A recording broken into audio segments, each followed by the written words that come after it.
Hey, stop the video here. Ron's coming in for a second here. Stop that, cut that video here. We've got an interruption here.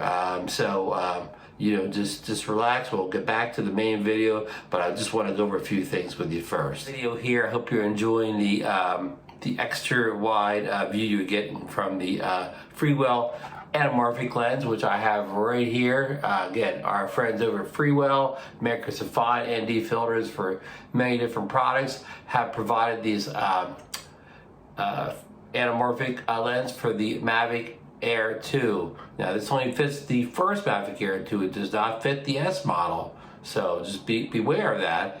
And it retails currently, this is as of today, March, I never know the date, March 4th, sorry, I really never know the date, May 4th, 2021. It retails for $39.99 on Amazon.com. Prime members get free shipping. Of course, I will drop a link below to where you can order this from.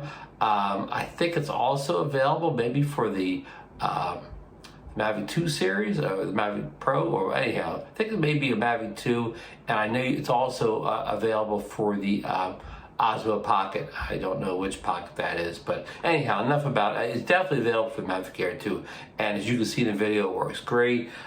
Here's what it looks like up close. They said this little jewel case that can hold up to 4 fillers, but they only put 1 in. Here is the anamorphic lens. I'll hold up kind of close here to the camera, and spin it around there. And there it says Freewell on it. But anyhow, it goes right on, just like any other ND filter. It kind of does that thing where you kind of just snap it in place. So it's easy to install and get off. It seemed to come off easier than the regular ND filters, but I may have just got lucky that day in the field. So yeah, it attaches to the front of your, this is your Air 2, not the Air 2S. You just remove your current filter and put that on instead. And I did notice that you cannot leave the anamorphic filter on after the flight because it blocked putting the gimbal guard back on again. It was just stuck out too much. So I had to change it back to a normal ND filter cover there. So that's the that's the nitty gritty on that part. And as far as settings, once you put the filler on, you just go up and film just like you normally would. I did 4K 30 wide, which that's the one that doesn't allow you to zoom, because I'm not going to zoom with the anamorphic on it. Well, I don't know, maybe that'd been cool. Maybe I should try that next time. But I just shot 4K 30 with a wide lens, wide profile, however you want to say it, not the one that lets you zoom. So and then after that, so you just film like you normally, and then when you get it home, what you do is I edited in Final Cut Pro. You change some numbers in the settings, and what I'm going to do is, instead of going through all this on my own, I'm just going to link you to the video that I watched to learn how to do it. The video is a short, like a 1-minute video where the guy tells you exactly what numbers to change in Final Cut to de-squeeze it. That's the buzzword, de-squeeze the video. And then when you output it again, you change some numbers. So you output to get rid of the black bars at the top and the bottom of the screen. So it's sounds like a complicated process, but it wasn't. I mean, just watch a 1-minute video, and it's easy to to do it or whatever. So if anybody, Marcus tried to explain this on the live show, like what anamorphic lens is like in the say in the 50s in Hollywood when TV rose, they wanted to do something to differentiate movies from what was shown on regular TV. So they created this really wide look or whatever.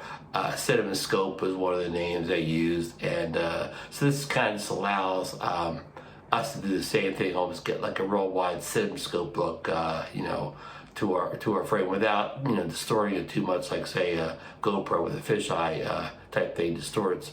The only and this because it could be a downside, but it also could be an upside. It creates kind of like like what I want to say,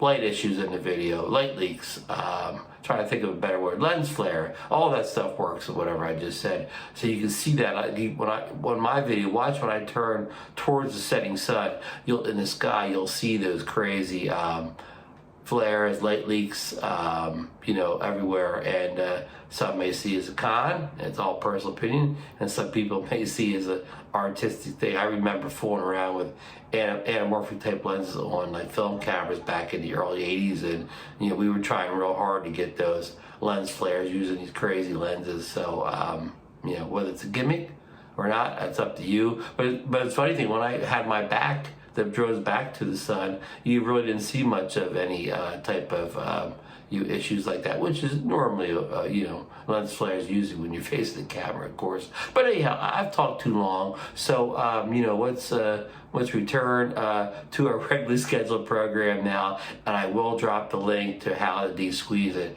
at the in the show notes down below, and also I'm going to include Air Photography's video too, like a 5-minute video of how to do it in LumaFusion, which is the best video for editing these things on an iPad iOS device. So again, back to the regularly scheduled video.